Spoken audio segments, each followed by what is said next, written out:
Bismillahirrahmanirrahim. Assalamualaikum warahmatullahi wabarakatuh. Em, Dalam rangkaian diskusi rangkaian diskusi mengenai nasab ini memang juga salah satu isunya mengenai bukti empiris gitu ya. Nah, kalau kita bicara bukti empiris, tentu ini kaitannya dengan epistemologi. Bagaimana kita tahu ya? Bagaimana kita jadi tahu bahwa ini adalah benar? Buktinya apa? Dan di sini ada tambahan disebut dengan empiris. Nah, ini mungkin kayaknya perlu dibahas nih mengenai empiris itu seperti apa sih gitu kan. Oke. Jadi dalam Islam memang bukti itu penting. Qul hatu burhanukum in kuntum shadiqin. Sampaikan bukti burhan kalau Anda mengatakan benar. Jadi ini adalah credo ya, atau konsep yang sangat mendasar dalam Islam. Kita nggak boleh asal jeplak aja gitu kan. Jadi harus ada buktinya. Kalau kita nggak tahu, mending ngomong bilang aja nggak tahu gitu kan. Itu sebetulnya mungkin separuh ilmu ya, karena kita mengetahui keterbatasan kita. Jadi kalau nggak tahu ya bilang nggak tahu gitu. Tapi kalau kita mau mengatakan sesuatu ya kita harus ada buktinya. Oke. Nah, kalau kita bicara empiris, ya apa itu sih empiris itu gitu kan. Nah, jadi empiris ya, empirik itu merujuk atau merupakan turunan dari kata dua hal, experience dan eksperimen. Empiris ya, mengacu ke pengalaman atau percobaan. Nah, pengalaman ini seperti apa sih gitu ya? Biasanya kalau kita tahu nih anak-anak itu kan, kalau cuma dikasih tahu dia mungkin nggak gitu dengerin ya. Misalnya, oh jangan main api gitu ya.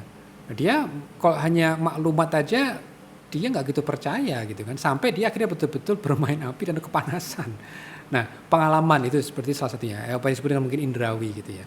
Tapi pengalaman itu juga macam-macam. Apakah dia tanda kutip merasakan langsung? Tapi ada juga hal yang memang secara tanda kutip pengalaman manusia itu dia juga bisa tahu gitu ya. Jadi kalau misalnya kita bicara mengenai bukti empiris gitu ya, ya berarti itu membahas mengenai apa?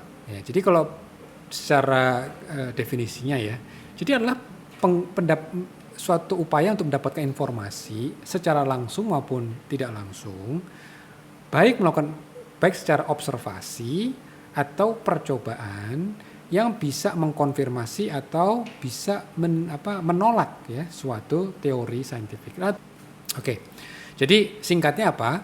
Jadi kalau kita bicara bukti empiris itu adalah memang evaluasi informasi ya yang tergali baik secara pengalaman maupun percobaan.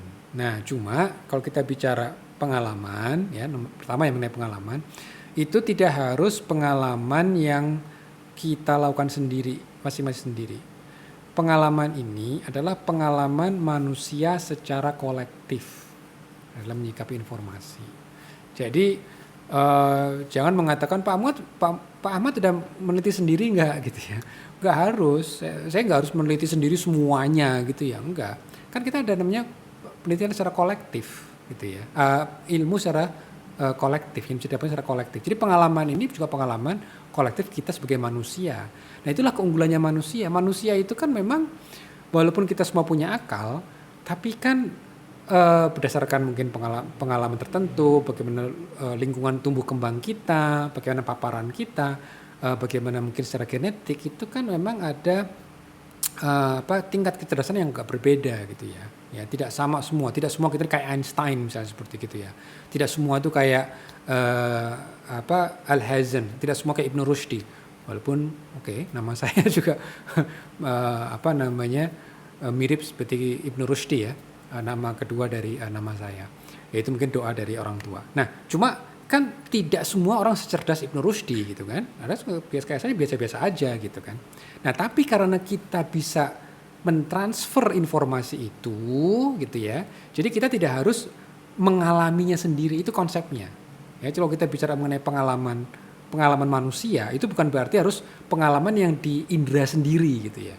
Jadi misalnya kalau diskusi mengenai bagaimana kita tahu Nabi itu sholat gitu ya. Kan kita nggak perlu melihat sendiri kan bahwa gimana sih Nabi itu sholat, apalagi di zaman itu belum ada video, belum ada YouTube gitu kan, kita nggak bisa cek Nabi gimana dulu sholatnya. Tapi kita bisa mendapatkan informasi dari orang lain, observasi orang lain gitu ya.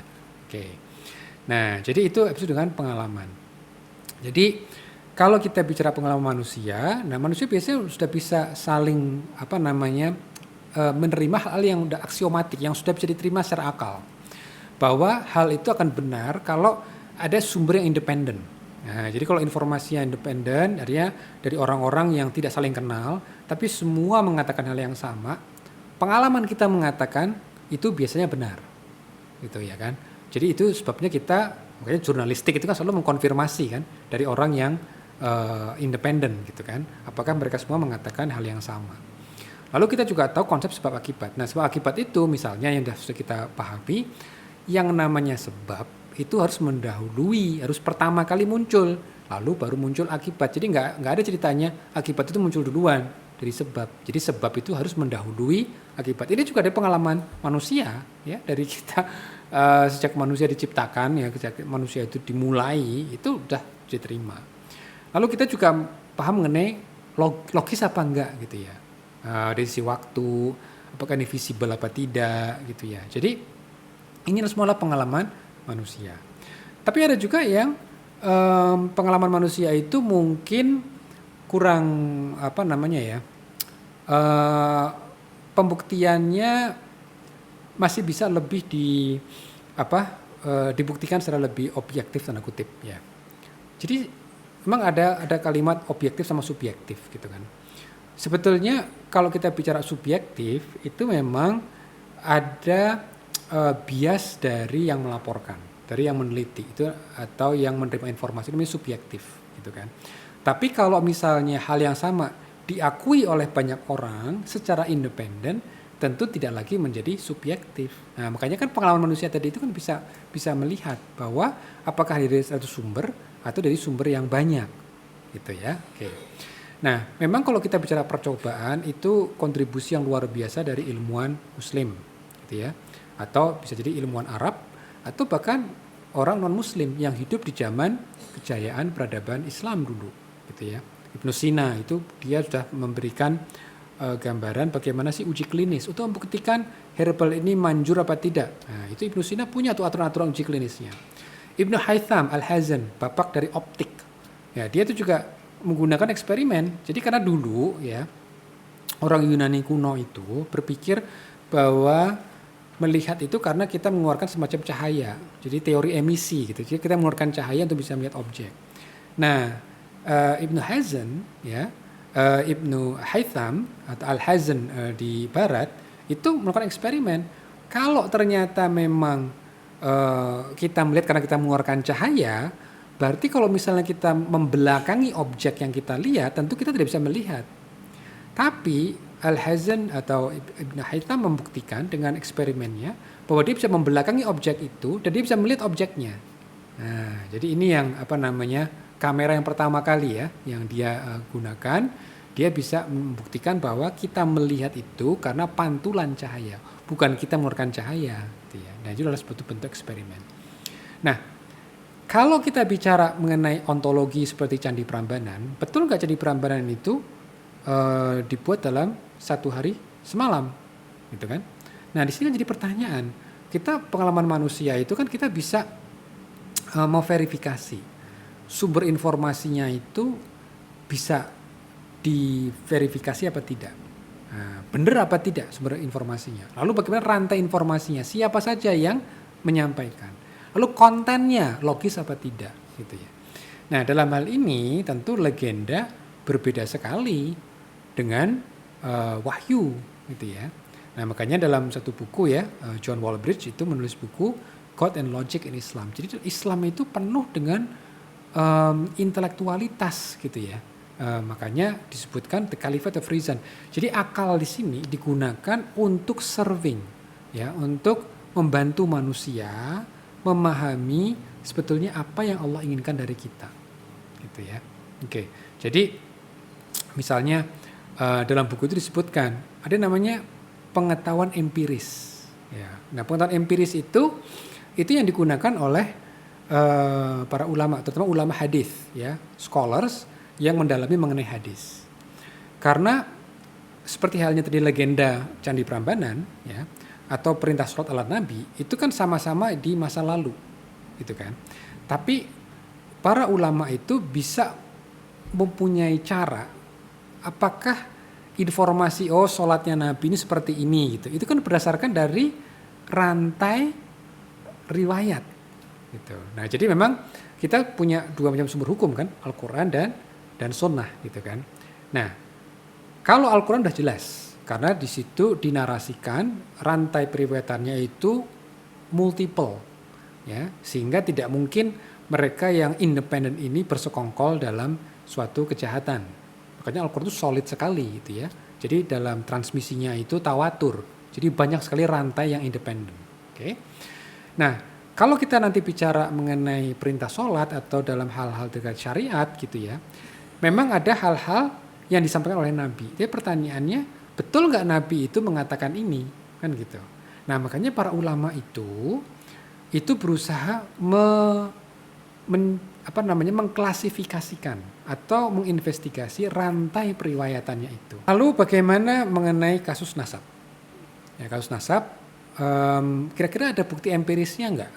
Bukti empiris seperti apa gitu ya. Jadi misalnya nasab keluarga saya gitu ya, nasab keluarga saya. Kira-kira bukti empirisnya yang diperlukan apa? Nah, makanya saya sempat bertanya itu di Facebook gitu ya. Kalau misalnya saya ingin punya bukti empiris, kira-kira seperti apa sih gitu. Karena empiris kan bisa dua kan. Bisa dari pengalaman dan bisa dari percobaan. Oke. Nah, berarti yang mana nih yang bisa saya gunakan ya, sebagai buktinya gitu. Jadi di keluarga saya ya, itu kan dikenal ya, kalau kita silaturahmi lebaran gitu ya, kita ini dari keluarga Jamsaren gitu kan. Nah, pendirinya adalah Kiai Abu Ammar. Kiai Abu Ammar ini cucu dari Panglima Perang Jawa.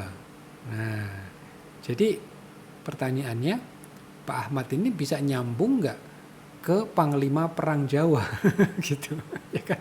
Jadi kira-kira siswa seperti apa? Nah, makanya saya juga jadi pertanyaan, ini ada netizen yang cukup menarik ya. Coba nih kita baca jawaban dari beliau gitu ya. Ya memang kalau menurut beliau ya, silsilah itu mustahil menghadirkan bukti empiris. Oke. Nah, jadi menurut beliau bahwa bukti empirisnya itu adalah dalam kasus leluhur saya misalnya gitu ya. Nah, itu bagaimana nih diketahuinya? Ya kalau mungkin kan gali makam leluhur, ya kan? Sehingga bisa tersambung nggak nih snip terminalnya gitu kan? Oke. Nah, jadi ujungnya berarti apakah memang harus gali makam? Jadi bukti empiris adalah harus gali makam untuk menelusuri ketelusuran saya dengan Panglima Perang Jawa tadi itu, gitu ya. Nah, teman-teman sekalian, kalau misalnya kita lihat ya dalam epistemologi atau bagaimana kita mencari tahu nasab, ya itu kan memang adanya pengalaman manusia.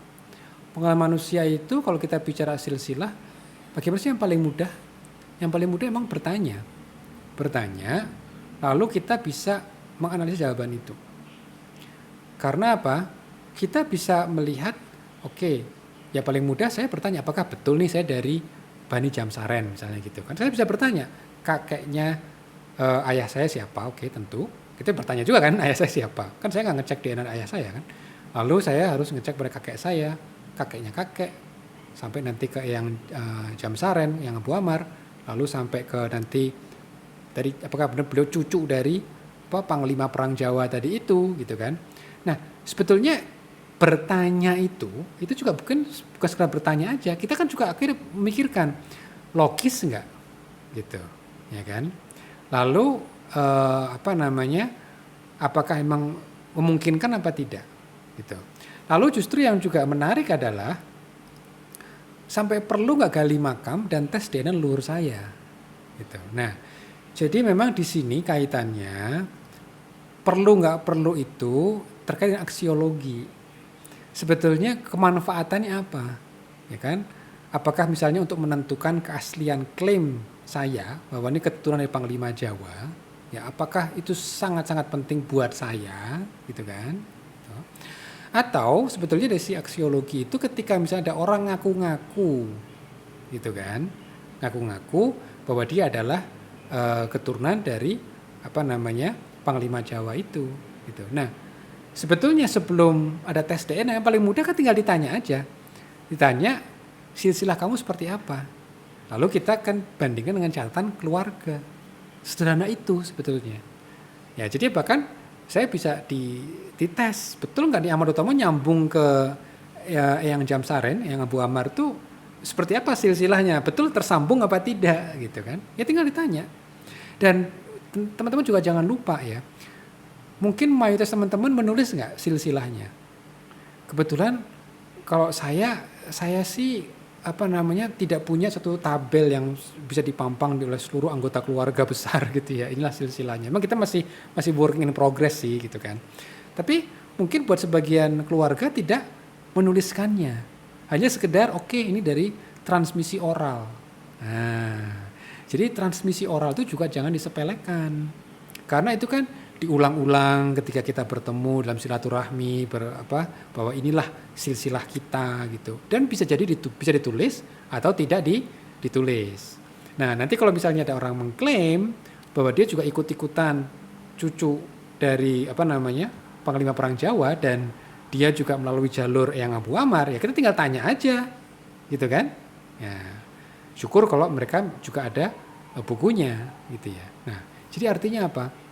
Artinya dalam silsilah ilmu nasab itu memang bisa jadi ada yang tertulis, ada yang tidak tertulis gitu. Dan ini memang masalahnya adalah masalah keluarga. Nah, tapi kalau misalnya keluarga itu memang menginginkan, sangat penting untuk diketahui. Nah, di sini ada derajatnya. Kalau kita memang harus tahu betul, harus tahu beneran gitu ya kan? Ya itu yang tadi dikatakan, harus gali kubur. Gitu kan, untuk betul-betul memastikan betul nggak ini tersambung gitu ya kan, ini tersambung dari garis ayah atau garis ibu misalnya gitu, mau nggak mau. Kalau emang itu, kalau misalnya tidak mungkin, ya sudah, ya kita tidak perlu sampai terlalu bersemangat gitu kan untuk mengatakan ini ya atau bukan gitu ya minimal untuk keluarga tersebut, karena kan ini masalah keluarga. Jadi kalau misalnya keluarga besar sudah menganggap itu seperti itu, ya sudah gitu ya. Nah tapi untuk singkatnya, apakah saya tersambung bahkan bukan dengan ini ya Panglima Perang Jawa ya, dengan Eyang Abu Ammar, memang saya yakin kalau itu tidak akan haplogrup saya berbeda dengan Eyang Abu Ammar. Kenapa? Karena saya dengan Eyang Abu Ammar itu sebetulnya dari garis nenek, ya nenek dari ayah saya, bukan dari bukan dari kakek ayah saya, gitu ya. Nah jadi itu singkatnya memang kalau kita bicara bukti empiris sebetulnya bisa dari dua, bisa dari pengalaman manusia ya, bagaimana dia mengacu kepada transmisi oral, ya tinggal diukur saja dari sisi tingkat keyakinan transmisi oral tersebut, dan juga bisa dari eksperimen atau percobaan. Dalam hal ini kita mungkin bisa menggunakan tes DNA. Tapi sekali lagi kalau kita bicara tes DNA seperti yang tadi disampaikan oleh teman saya, ya mungkin kalau untuk mendapatkan yang sangat valid, yang betul-betul yang kita ketahui saat ini, ya gali kubur. Tapi sekali lagi, apakah itu urgensi? Allah alam, kembali ke keluarga masing-masing. Assalamualaikum warahmatullahi wabarakatuh.